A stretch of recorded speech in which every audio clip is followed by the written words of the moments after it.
Let's move on to our team selections then. Gorsty, I'll come to you first, and we'll leave the goalkeeper decision, I should say, to one side for obvious reasons. Of course, we extend our best wishes to Alisson this week. But across the defence, there's a couple of things, as we touched on before, to decide upon. Which back four, if it is a back four for you, I assume it is, are you going to go for?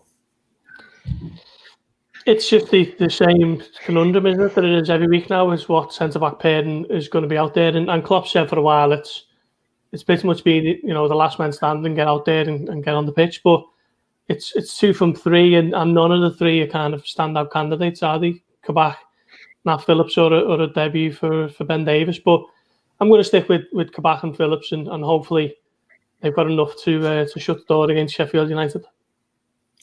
I'm going to go for Ben Davies, Joe. I know you argued the opposite earlier. I just think this might be the sort of opponent that he could work against. But I assume you're going to go for Nat Phillips? You love him, don't you? Guy's got in your head because he's seen him a couple of times. He's a lad from, no offence, he's just a lad from the Championship. I just think Nat Phillips, there's nothing wrong with him. And I think he's not put a foot wrong since playing for Liverpool, Phillips, this season, in terms of what he's been asked to do. So, he gets the nod from me, and Kabak. Yeah, it sort of has to be, doesn't it, really?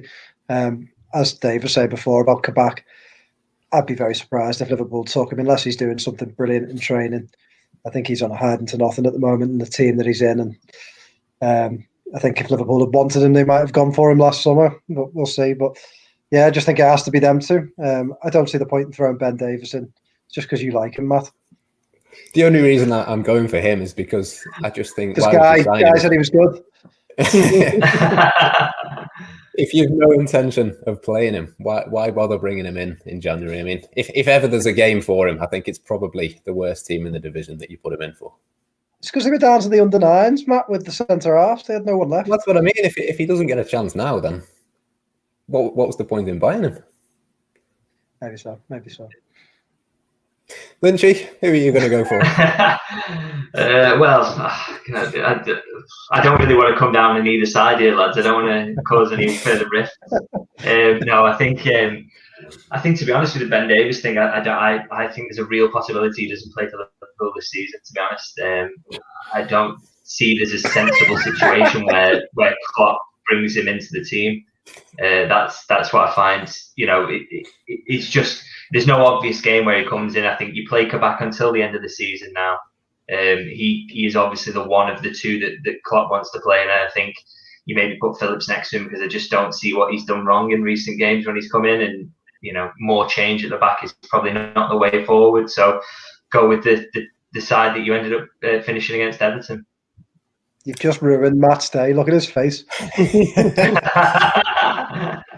Lynchy, don't say that about Ben Davies, by the way. I've got 2,000 words to go as soon as he makes his debut. How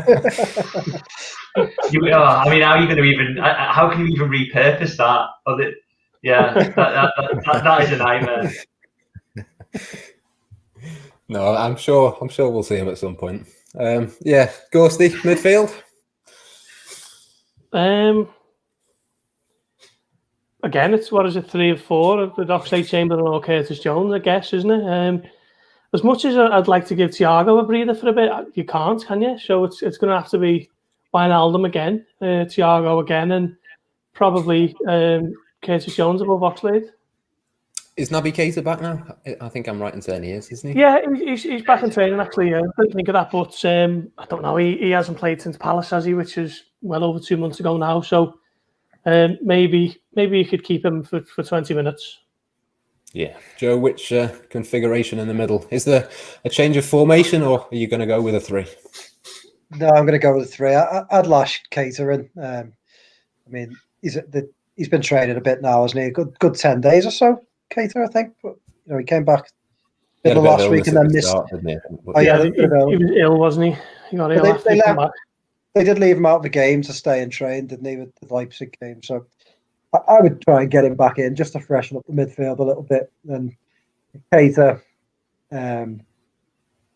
Jones, Keita, Wijnaldum, Thiago, just for the experience.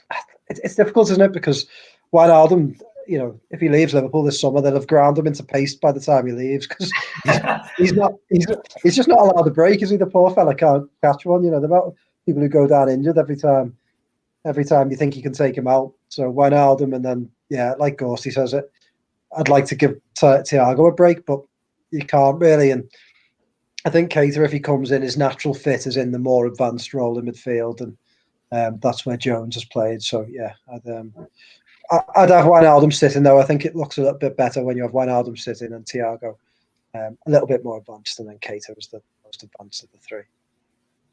Yeah, I'm going to go for Wijnaldum at the base with Thiago and Curtis Jones. I'm not sure this is the perfect one for Naby Keita, but Lynchy, your midfield, are you going to go for a three as well? Yeah, I think so. I think Keita, I think they do need to get him back in as soon as possible, just to give them an option till the end of the season. The last thing Jurgen Klopp needs is any more injuries in any part of the pitch. So to get Keita in as a rotational option is massive. So if they can get him off the bench here for a half an hour or so, that would be an absolutely massive boost, I think. But I think in terms of starting, I don't think Curtis Jones has done anything wrong, and I don't think he deserves to lose his starting spot, really. I think the one who's possibly under pressure in that midfield is actually Thiago in terms of his actual performances. I thought it wasn't fantastic against Everton, to be honest, from that first moment onwards. But I do think this game in particular could really suit him, actually, even possibly being used as that deeper lying midfielder, because I don't expect Sheffield United to want a lot of the ball in this, and he'll be able to just sit there, play his passes, orchestrate things. The sort of game that we saw him in early in his Liverpool career, where he looked so bright in those cameos. So I think this could really suit him down to the ground. So I think maybe stick with that midfield three again, and hopefully get a different result this time around. Yeah, and I assume, Gorsty, we're going to go for the usual front three. If anyone's got any objections, then you can shout up. But I think given that is the case, we'll move on to some score predictions. I'm going to go for a narrow 1-0 to Liverpool win. I don't think it's going to be much more than that, to be honest. But I think Liverpool would take that. Gorsty, what are you going to go for? Yeah, I'm going to go with you, actually. I think it'll be another tight one, but I think Liverpool will just have enough just to squeeze by in this one and move on to the big one next Thursday. Joe, what's your score prediction, and how many is Ben Davies going to score? Yeah, he'll get the only one and not 1-0 win. Yeah, I think it will be 1-0. I feel bad on Ben. I'm not dismissing Ben Davies, by the way. It's just your enthusiasm for him is I don't really know where it's come from. It just seems a bit odd. But yeah, no, I think they'll win 1-0. By the way, we were doing team selection. Someone tweeted this to us before, and I hadn't totally thought about it. They said, "Do you think Liverpool will play my dream team this season?" Which they won't. Which was Alisson in goal, Trent and Robbo fullbacks. He'd put Matip and Van Dijk together in defence, and then the midfield, usual front three, and then midfield three of Thiago, Fabinho, and Henderson. And you're thinking that probably is on paper the team. Well, Gomez perhaps, or other than Matip, Liverpool's strongest team they would have gone into the season with, and they won't be able to play it once all season, because I think the closest they came was the first derby when Adrian played in goal, and the rest of that was the same team, and then Chelsea away. But I think Gomez may have missed that one. Yeah, they did. Fabinho played centre back. Fabinho played centre back, didn't he? So it says a lot, doesn't it, about Liverpool's problems, I think. And anyone that I've seen quite a few rival fans snorting and laughing at Liverpool and saying injuries aren't an excuse, but I think it says a lot that Liverpool, by the time they finish the season, won't have put out what most of us would probably deem their strongest team on paper out once all season. It's crazy, there's not been a season like it, certainly in my lifetime, in terms of injuries for Liverpool. But yeah, to answer your question, 1-0. And to finish us off, Lynchy, what are you going to go for? Yeah, do you know what? Just on Joe's point, actually, it's not even necessarily they've not even put their best team out. They haven't even got close, have they, for most of the games throughout this. It's interesting, and if having world class players available wasn't important, then the transfer window obviously wouldn't exist.